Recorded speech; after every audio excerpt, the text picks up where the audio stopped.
This is... I'm absolutely flabbergasted right now. I've never, ever seen this kind of activity in this neighborhood. It's been very quiet, very calm. By Portland Adventist Hospital. We all pretty much support the movement out here, but I've never seen anything like this. Yeah, the movement. Another riot was declared in Portland overnight. This time it happened outside the Portland Police Bureau's East Precinct. Police tell us they made several arrests after they say people lit fires and vandalized the building. Fox 12's Amber Wilmarth is in Southeast Portland to show us what happened. Idiots. The East Precinct is still boarded up and taped off today as crews work to clean up from the $1 million aftermath damage. of last night's riot. Crews arrived early this morning, washing and scrubbing graffiti off the building and a memorial for fallen officers, and picking up any garbage left behind. Looking at the precinct now, it's hard to imagine that just hours ago, there was a riot here. Police say it started as a demonstration at Floyd Light Park, right down the street. From there, a group of a couple hundred people marched to the East Precinct. While here, police say someone in the crowd tried to rip down security cameras on the building. And you can see people tried to smash the glass doors. Police say people in the crowd also threw rocks and fireworks at officers and set fires. Just before 10 p.m., officers declared a riot and used CS gas to break up the crowd. We recognize many of you CS. to demonstrate peacefully. CN and CS, pepper gas and tear gas. Cry now and cry sooner. The Portland Police Association building. Police Chief Chuck Lavelle and NAACP President Edie Mondane say the violence is a distraction from the movement. I don't, again, believe for one moment that those are being perpetrated by people who are concerned about Black lives. I don't believe that. That's right. Everyone from, the person who owns a mom and pop store to the big business owners, faith leaders, all the way up to elected officials to really send a strong message that enough is enough. This is not forwarding the goals enough is enough. Things that are going to lead to better outcomes for people of color. There was also a protest in downtown Portland, but that one stayed mostly peaceful. Reporting in Southeast Portland. It's raining. Yay. Fox 12 Oregon. Okay, here's what we need to do to the rioters.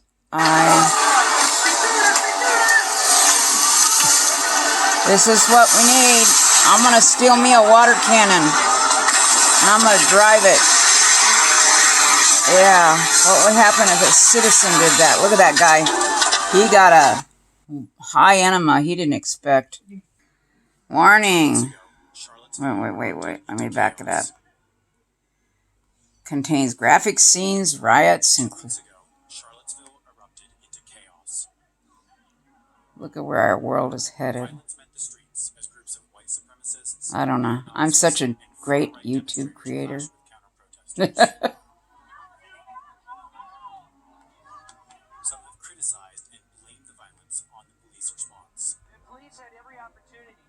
Getting overtime pay, they're getting hazard pay. Oh, they've got tens of thousands of dollars in equipment per officer.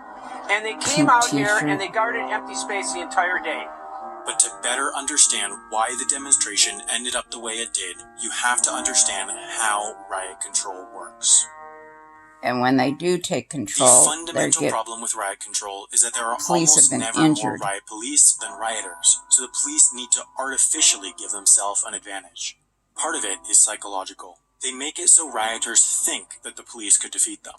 The uniforms riot police wear are intentionally dehumanizing. Clad in protective gear head to toe, you can hardly tell one person from the next. This creates a psychological barrier between the police and the rioters. Studies have shown that these uniforms make both the protesters and the police themselves feel like the police officers are more powerful than they are. It has also been proven that the way riot police act increases their perceived power. The officers almost always march and act in unison. When they act as a collective, just like the protesters, they personally feel as if they have the power of the collective, and the crowd does too. The most basic riot police formation looks like this, with the goal of moving... Here's some of the aftermath. I'll give links. They shut him down. I think this was day 65, 64. They had to leave everything. They were feeding the crowd. Antifa funds this. They've gotten these people out of prison and they're paying them $25 an hour and feeding them and paying for their housing or their hotels.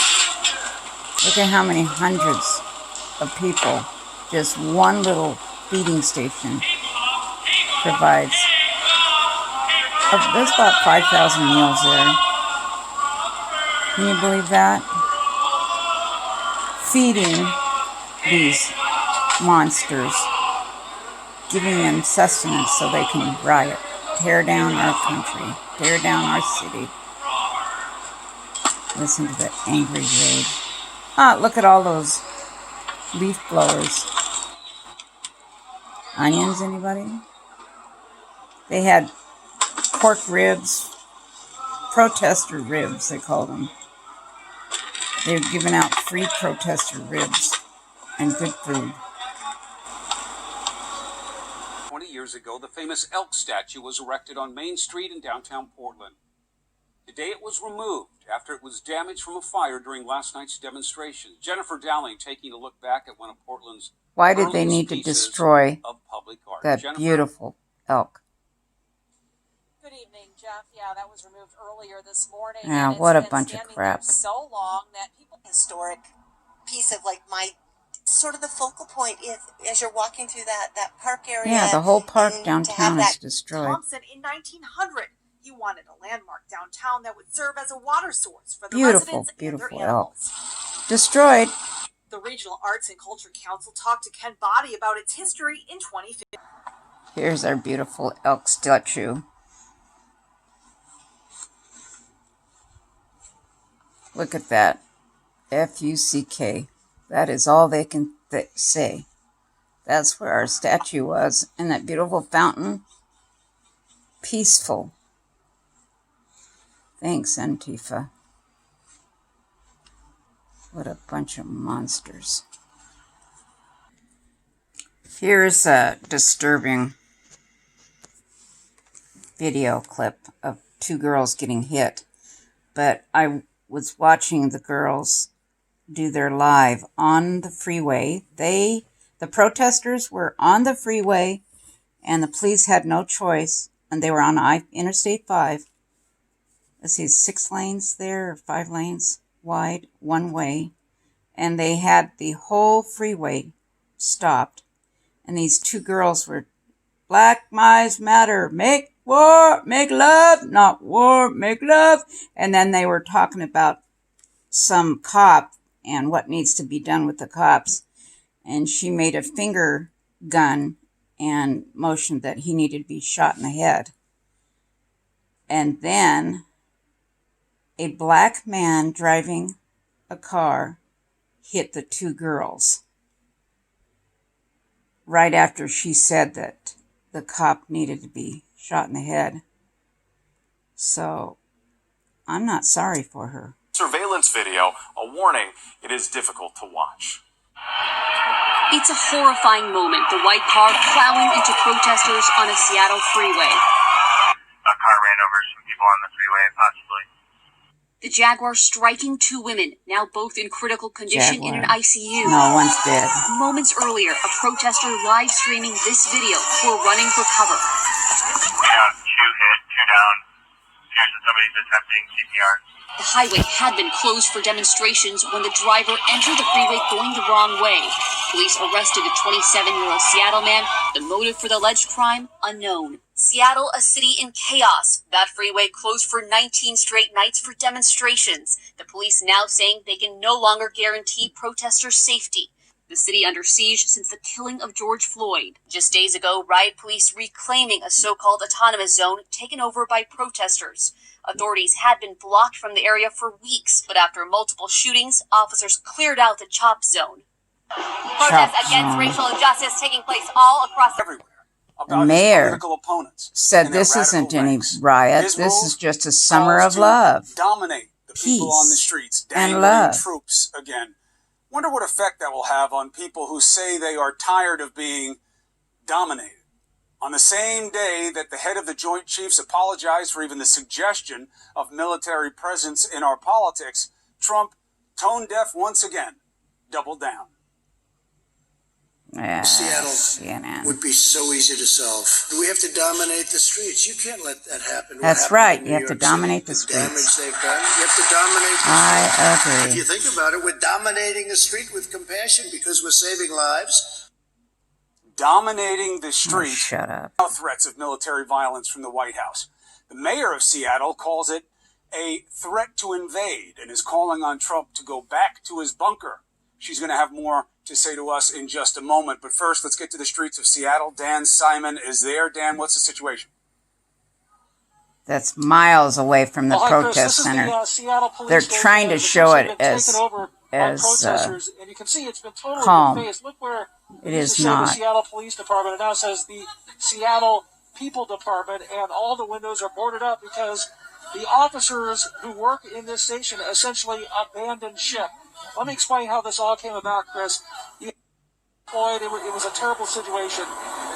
And when that happened, you had a void, Chris, because it really has the feel of a street festival. There's some food down there. They're giving out free food. There's medical tents. People are camping out. They have movies at night. There's live music. So that's what the situation is like now. But right now, Chris, there appears to be no strategy in place on the part of the city to take back this police department. We don't know how long this is going to go for, but they seem to be content at the moment. Seattle now going toe-to-toe with the president today, but let's deal with her own problems at home in her backyard. First, Jenny Durkin, welcome back, Ms. Mayor. It's good to have you. Jenny Durkin, what good a to see you, Chris. Glad you're back and healthy. Thank you. Thank you for the good word. Typical demo. So I don't have to tell you about the situation on the ground in your city, but in terms of how it looks to the rest of the country and the president teeing it up as basically ineptitude, the inability to control your own streets. That's right. Is that fair criticism? She can't control her own streets. So I know it will shock you that the president is perhaps not giving an accurate or truthful picture. That's We've right. got 4 blocks You guys in are Seattle lying. that you just saw pictures of that is more like a block party atmosphere. It's not an armed takeover. Yeah. It's not a military That's why junta. 4 people have been killed. We will make sure that we can restore this, but we have block parties and the like in this part of Seattle all the time. It's known for that. So I think the president, number one, there is no threat right now to the public, and we're taking that very seriously. We're meeting with businesses and residents. But what the president threatened is illegal and unconstitutional. And the fact that he can think he can just tweet that and not have ramifications is just wrong. Millions and millions of dollars of damage. Now she's changed her tune. Because there's been, 5 deaths now? And people inside the Chaz or Chop Zone are killing each other. That's some summer of love, isn't it? Yeah, here's the Seattle Summer of Love. Isn't it? Or excuse me, Nordstrom, right here on the corner. Seattle of Love. People have just gotten inside, actually, the Nordstrom. Summer of Love. You can barely see